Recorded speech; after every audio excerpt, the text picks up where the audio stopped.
Bienvenidas a una nueva clase de filosofía.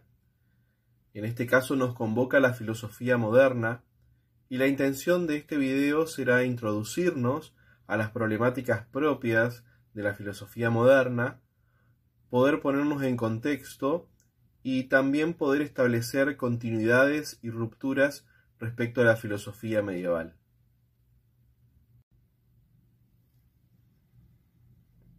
El inicio de la Edad Moderna y de la filosofía moderna está atravesado por múltiples transformaciones que se produjeron en diferentes ámbitos de la vida del hombre occidental europeo. Remarcaremos aquí algunos acontecimientos históricos importantes que colaboraron en el cambio de cosmovisión, en el cambio de mentalidad respecto de la filosofía medieval. Dentro de los que son los acontecimientos importantes que generan este cambio de mentalidad con respecto a lo que fue la época medieval, encontramos en 1450 la reinvención de la imprenta por parte de Gutenberg. ¿Qué es lo que proporciona la imprenta? Es la difusión de la cultura, poder generar mayor cantidad de libros para que lleguen a mayor cantidad de gente en un muy poco tiempo. Antes estaban a cargo las copias, o las copias en realidad se hacían a mano, los hacían los monjes, que eran los que se llamaban los escribas o los escribientes. Entonces se tenía el original o se tenía una copia, pero al hacer una copia se estaba años realizando esa copia porque lo hacía una sola persona, que era la persona que sabía escribir y demás. Por lo tanto, esta reinvención de la imprenta genera este cambio y la posibilidad de que la cultura llegue a más personas en menos tiempo. Claramente esto va a implicar que las habilidades para poder leer, por ejemplo, sean enseñadas a la mayor cantidad de gente, ¿sí? No todos sabían leer. Bueno, esto va a implicar que se tenga que enseñar. Otro acontecimiento importante lo tenemos en 1453, que es la caída del Imperio Romano de Oriente. Recordemos que el Imperio Romano de Occidente había caído ya en el 476 después de Cristo. Otro de los acontecimientos importantes tiene que ver con lo que sucede en 1492, donde inicia la conquista de América, y esto implica un total cambio de mentalidad del europeo porque amplía sus límites. Esto implica, digamos, un cambio a nivel económico, un cambio a nivel político, pero también una posibilidad de expansión territorial y también de difusión de su cultura. Entonces también encontramos acá un ingrediente importante en este cambio de mentalidad. Y otra de las cuestiones que también influye mucho es lo que sucede en el siglo XVI, que es la Reforma Protestante, a cargo de, o como protagonista principal, lo tiene a Martín Lutero, que lo que se genera es el gran cisma de la Iglesia. Lutero cuestiona la cuestión de la jerarquía dentro de la Iglesia, dice que no debe existir. También cuestiona y critica el poder que posee la Iglesia, considera que se tienen que apartar, o esto hace también que la Iglesia católica vaya perdiendo poder político.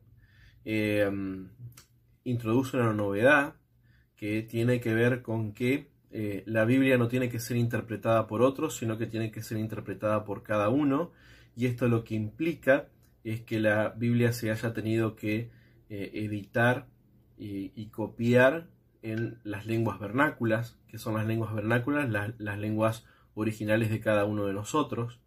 Entonces, bueno, esto también, al igual lo que decíamos hoy con respecto a la imprenta, conlleva que uno tiene que aprender a leer, que tiene que haber una educación más masiva, y así se comienzan a introducir determinado tipo de ideas que van a provocar el cambio de mentalidad con respecto, decíamos, a lo que sucedía en la Edad Media.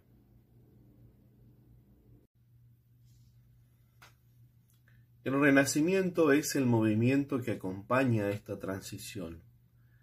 Podemos decir que el Renacimiento es un movimiento cultural que inicia en Italia a finales del siglo XIV y después se expande por Europa en los siglos XV y XVI. Es un movimiento que acompaña el periodo de transición entre la filosofía medieval y la filosofía moderna, y como periodo de transición hay continuidades y hay rupturas. Dentro de las continuidades podemos destacar que siguen teniendo este amor por los filósofos griegos, sin embargo, se orientan hacia la matemática y hacia la observación de la naturaleza, lo que va cimentando o va poniendo las bases de lo que es la ciencia moderna. En cuanto a las rupturas, las principales van a estar relacionadas con los acontecimientos históricos que nombrábamos anteriormente. Por un lado, se cambia el teocentrismo, ¿sí?, Dios como centro de la filosofía, por un antropocentrismo. Ahora el hombre es el centro de la filosofía, su razón y la ciencia. Por otro lado, podemos ver que hay en este periodo, decíamos, es un periodo de desunión o de pérdida de unión de la religión, y por lo tanto va a haber una ruptura con respecto a la tradición, ¿sí? Y no solamente va a ser una ruptura con la tradición religiosa, sino también se va a hacer una pérdida de lo que significa en sí mismo la tradición y la autoridad. Surgen nuevas teorías con respecto al Estado, perdiendo también este sentido más, religioso o divino, donde van a aparecer nuevas teorías del Estado.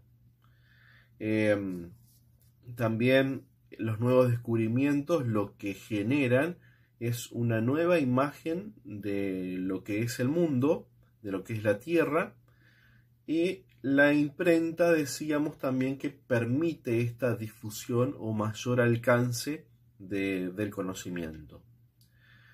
Hay dos movimientos o dos fenómenos culturales en realidad muy importantes en esta época, que son el humanismo y la ciencia moderna, que lo vamos a desarrollar a continuación.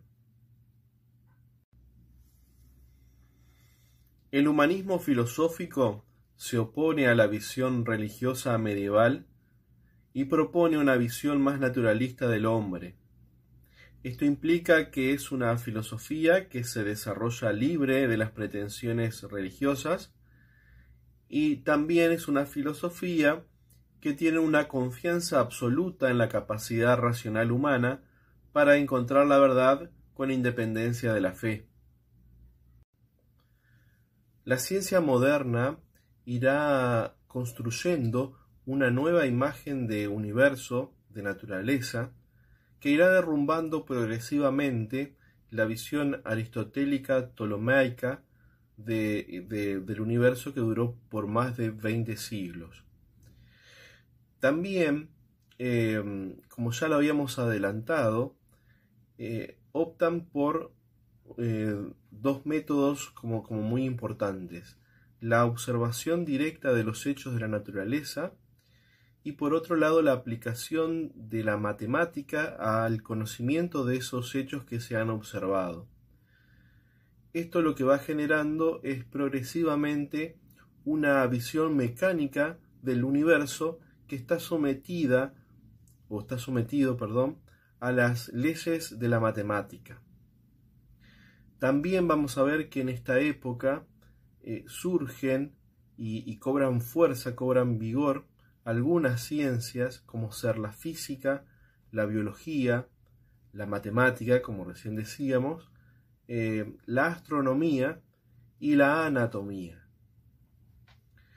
Los principales aportes los vamos a encontrar en algunos representantes que se desarrollan en este periodo de Renacimiento, que tienen algunas características en común y después han hecho aportes muy particulares cada uno de ellos a la ciencia, pero sí debemos decir que muchos de ellos en su momento no se animaron a publicar sus obras, porque por miedo a que sean condenados, juzgados por la institución que tenía poder en esa época, que era la Iglesia Católica.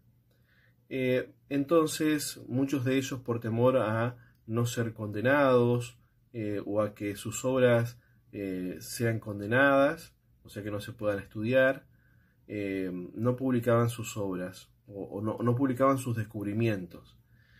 Y otros que se animaron han sido condenados con la prisión, incluso con la muerte. Dentro de estos representantes podemos rescatar a los aportes que hicieron, por ejemplo, Francis Bacon, que Francis Bacon dice que la ciencia lo que tiene que hacer es elaborar leyes generales, o sea, a partir de la observación del método inductivo, lo que tiene que hacer es elaborar leyes generales de los hechos de la naturaleza, que permitan explicarlos, pero también predecir qué es lo que va a pasar, ¿sí? O sea que se le agrega algo más a la ciencia que tiene que ser predictiva también. Por otro lado lo tenemos a Copérnico, ¿sí? Que Copérnico propone una nueva visión del universo, que es el heliocentrismo, en contraposición al geocentrismo. También Kepler plantea que las órbitas de los planetas ya no son circulares, sino que son de tipo elípticas, y el que realiza los mayores aportes o el que le termina de dar forma a esta ciencia moderna es Galileo Galilei. ¿Qué es lo que hace él? Bueno, logra matematizar definitivamente la ciencia moderna. Por otro lado, creó un instrumento que le permitió comprobar sus observaciones, que fue el telescopio. No nos olvidemos que en esa época todas las teorías que había en torno al universo, a lo que pasaba, digamos, en el universo, o sea, a lo astronómico, se hacía por la observación natural. O sea que el telescopio va a permitir comprobar aquello que se está diciendo, ¿sí? Incluso ir más allá. Y también Galileo Galilei elabora un método que hoy conocemos como el método hipotético deductivo. Hasta aquí algunos datos que nos permiten situar y contextualizar las características de la filosofía moderna. Espero que les haya servido. Nos estamos viendo.